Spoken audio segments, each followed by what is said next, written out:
महादेव शंकर हैं जग से निराले, बड़े सीधे साधे बड़े भोले भाले। दोस्तों, आज की ये सच्ची घटना राहुल शर्मा जी की है। राहुल जी ने अपनी ये सच्ची घटना पूरे देश के सामने रखने के लिए हमसे अनुरोध किया। दोस्तों, राहुल जी बताते हैं कि पहले वो भगवान के प्रति आस्था बिल्कुल भी नहीं थी, लेकिन उनके साथ एक ऐसी घटना, एक ऐसा चमत्कार हुआ जिससे उनकी आस्था लाखों करोड़ों गुना बढ़ गई। राहुल जी हरियाणा के रहने वाले हैं, लेकिन वे अपने बिजनेस की वजह से दिल्ली में ही रहते हैं। उनके पास एक रेस्टोरेंट है। बड़े कम उम्र में उन्होंने ये सब अपने दम पर खड़ा किया। उनके घर में उनके पिताजी, माताजी, एक भाई है। राहुल जी बताते हैं कि उनकी भगवान के प्रति बिल्कुल भी आस्था नहीं थी और वे सोचते हैं कि हम जितना कर्म करते हैं उसी का फल हमें मिलता है। उन्हें नई नई जगह घूमना बहुत ही पसंद था। वे अपने दोस्तों के साथ हर 2-3 महीने में कहीं न कहीं घूमने जाते थे। लॉकडाउन में 2 से 3 महीने रहने के बाद राहुल अपने दोस्तों के साथ कहीं घूमने का प्लान बनाते हैं। राहुल जी का एक दोस्त बोलता है, क्यों न हम इस बार अमरनाथ की यात्रा करते हैं।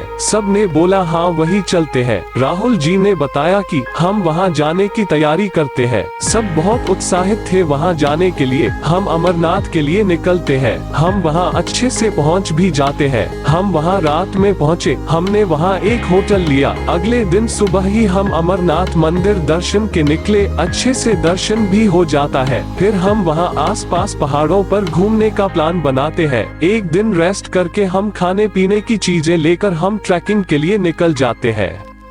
हम 4 दोस्त पहाड़ों के बीच अकेले ही निकल गए। सब कुछ बहुत सही चल रहा था। पहाड़ों के बीच घूमने में बहुत अच्छा लग रहा था, लेकिन हम उन बर्फीली पहाड़ों के बीच रास्ता भटक गए। अब 2 दिन बीत गया था और हमें पता नहीं था कि हम कहाँ जा रहे हैं। वहाँ दूर दूर तक कोई दिख भी नहीं रहा था। हमने जो भी खाने के लिए लिया हुआ था अब वो भी खत्म हो रहा था। अब धीरे धीरे बहुत चिंता हो रही थी। 5 दिन बीत गए थे। अब खाने के लिए भी सब कुछ खत्म हो गया था। मुझे और मेरे दोस्तों को अब बहुत भूख लग रही थी। हम अब इधर उधर कुछ खाने के लिए ढूंढ रहे थे। अब चलते चलते बहुत थक चुके थे हम। अब हमसे और नहीं चला जा रहा था। अब बस एक ही रास्ता बचा था और वो थे महादेव। हमने महादेव से बहुत विनती की और कहा, हम तो आपके दर्शन के लिए आए थे, आप ही हमें सही रास्ता दिखाए। अब हम बिल्कुल भी चलने के हालत में नहीं थे। राहुल जी बताते हैं कि वे एक जगह बैठ गए, लेकिन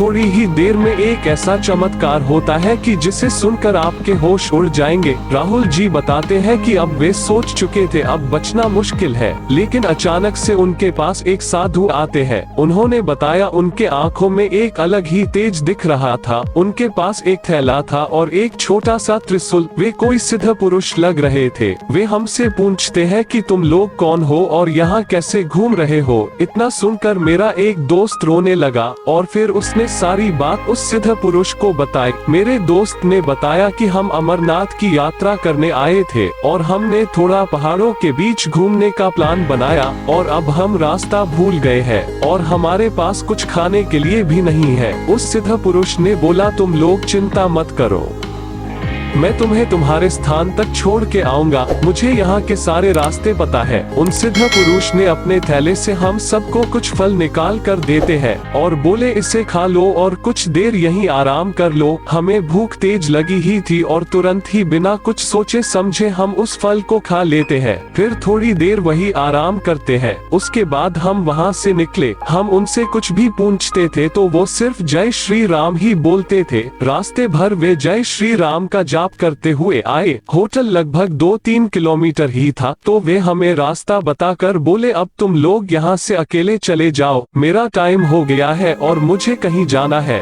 और फिर जय श्री राम बोलकर वे वहाँ से वापस चले गए। लेकिन जैसे ही 3-4 कदम हम आगे बढ़े, हमने सोचा कि हम उनको धन्यवाद बोलना तो भूल ही गए। हम तुरंत ही पीछे मुड़े, लेकिन हमें देखकर ये आश्चर्य हुआ कि पीछे कोई था ही नहीं। वो सिद्ध पुरुष जैसे कहीं गायब ही ही हो गए। हमने आसपास खोजा बहुत लेकिन वो नहीं मिले। अंत में हम समझ गए कि उनको महादेव ही ने भेजा था। उसके बाद हम होटल पर पहुंचे और कुछ खा पी कर अगले दिन सुबह हमने फिर से एक बार अमरनाथ मंदिर में दर्शन करने गए। दोस्तों राहुल जी बताते हैं कि पहले से उनको अब पहले से लाखों गुना ज्यादा महादेव पर भरोसा बढ़ गया था। दोस्तों राहुल जी बताते हैं कि अभी उनकी जिंदगी जो है सिर्फ महादेव शिव की वजह से ही है। हर हर महादेव।